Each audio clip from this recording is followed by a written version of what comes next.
गाण्यांमधील गाणं तर अकबर बादशाह, संत हरिदास आणि तानसेनची ही सुंदर गोष्ट आहे. त्या गोष्टीमध्ये सगळ्यात सुरुवातीला अकबर बादशाह दरबारामध्ये बसलेला आहे आणि दरबार त्याचा रंगला आहे तो तानसेनच्या गाण्यानं. त्याच्या दरबारात नवरत्न बसलेले आहे, सगळा सभागृह खचाखच भरलेलं आहे. तानसेनचं गाणं सुरू होतं ते ऐन रंगात येतं आणि अकबर बादशाहला वाटायला लागतं की वाह, माझा दरबार आणि माझ्या दरबारातला गायक हा जगातील एकमेव अद्वितीय आहे.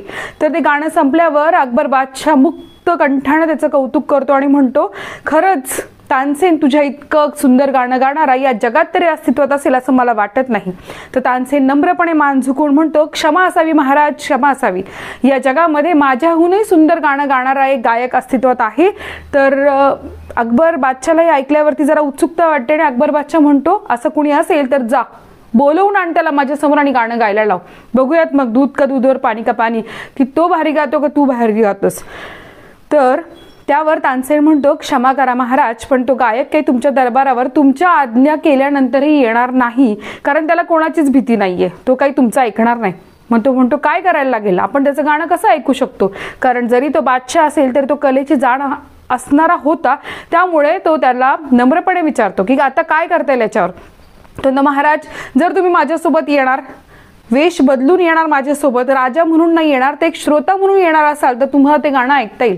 मग असं म्हटल्यावरती ते एका जंगलामध्ये जातात. राजाला आश्चर्य वाटतं की एवढा महान गायक जंगलामध्ये काय करतोय. ते एक साधीशा झोपडीमध्ये एक साधासा माणूस तिथे बसलेला होता आणि तिथे गेल्यानंतर तानसेन नम्रपणे झुकून नमस्कार करतो आणि म्हणतो, हे माझे गुरुजी.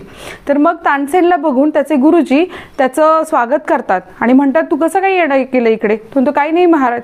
तो म्हणतो की बघा, मी इथे आलो होतो आणि मला ना माझं गाणं तुमच्याकडनं थोडं सुधारून घ्यायचं होतं. तो म्हणतो, काय झालं. तर मग तो गाणून दाखवतो. तर मग गुरुजी त्याला त्याची सुधारणा करतात, करेक्ट करतात त्याला. तरी तो काय करतो, मुद्दाम चुकतो. मुद्दाम चुकल्यावर ते परत त्याला सुधारणा करतात, परत तो मुद्दाम चुकतो. मग असं बघितलं ते गुरुजींना इतका राग येतो, इतके वैतागतात आणि ते गाणं गाऊन, थांब जरा, मीच तुला आता गाणं गाऊन दाखवतो, कसं गायचं ते नीट लक्ष देऊन ऐक.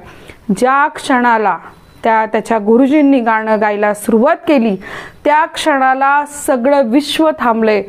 जणू काही आपण परमेश्वराशी एकरूप झालोय, आपल्या कानांना असं काहीतरी अद्वितीय ऐकायला मिळते अशी जाणीव अकबर बादशाहला झाली. आणि ते गाणं ऐकल्यावर तो थक्क होऊन गेला. त्याने त्याची ओळखही दाखवली नाही आणि ते होते संत हरिदास. संत हरिदास हेच ते त्याचे गुरुजी होते ज्यांनी त्याला गाणं शिकवलं होतं. आणि मग ते झाल्यानंतर त्यांच्याकडनं येताना अकबर बादशाह म्हणतो, काय सांग तानसेन, तुझा आवाज त्यांच्यासारखा का नाहीये, तू त्यांच्यासारखं का गाऊ शकत नाही. त्याच्यावर तानसेन एकच बोलतो, हे बघा महाराज, मी तुमच्यासाठी तुमच्या आज्ञेनी आणि माझं तुम्हाला वाटेल तेव्हा मी गातो, पण हे संत हरिदास ते परमेश्वरासाठी गातात. जेव्हा परमेश्वरासाठी त्यांना वाटेल त्यांची भक्ती करायला गातात. तर हा मूलभूत फरक आमच्यामध्ये आहे. त्यामुळे त्यांचं गाणं हे अद्वितीय गाणं आहे आणि ते आपल्या कानांना तितकंच जास्त सुखावणारं आहे.